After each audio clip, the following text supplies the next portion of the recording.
नमस्कार मैत्रिणींनो, आज आपण चिक्कू मिल्कशेक बनवणार आहोत। त्यासाठी आपल्याला 4 ते 5 पिकलेले चिक्कू लागतील। तर प्रथम आपण चिक्कूची साल काढून घेऊ आणि त्यामधील ज्या असणाऱ्या बिया आहेत त्या आपण काढून घेऊयात आणि पूर्ण सोलून घेतलेला चिक्कू बारीक कट करून घेऊयात, म्हणजे ग्राइंड पटकन होईल।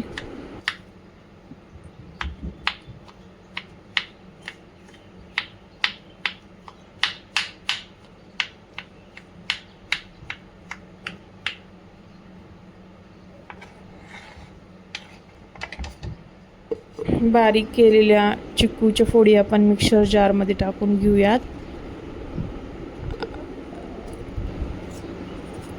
त्यामध्ये थोडंसं ड्राय फ्रूट्स, मी काजू आणि बदामच घेतलेले आहेत। त्यानंतर 2 चम्मच साखर आणि 1 ग्लास दूध त्यामध्ये आपण टाकून घेऊयात आणि 2-3 आईस क्यूब, आणि या मिश्रणाला काय करूयात, ग्राइंड करून घेऊयात। ग्राइंड केल्यानंतर एका ग्लासमध्ये त्याला सर्व करूयात आणि गार्निशिंग करण्यासाठी वरतून पण थोडंसं ड्रायफ्रूट्सचे कट्स टाकूयात त्याच्यामध्ये, चॉप्स केलेले।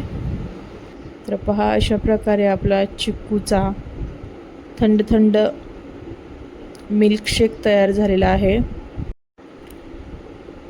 जर तुम्हाला ही रेसिपी आवडली तर लाईक आणि सबस्क्राईब करा। थँक्यू।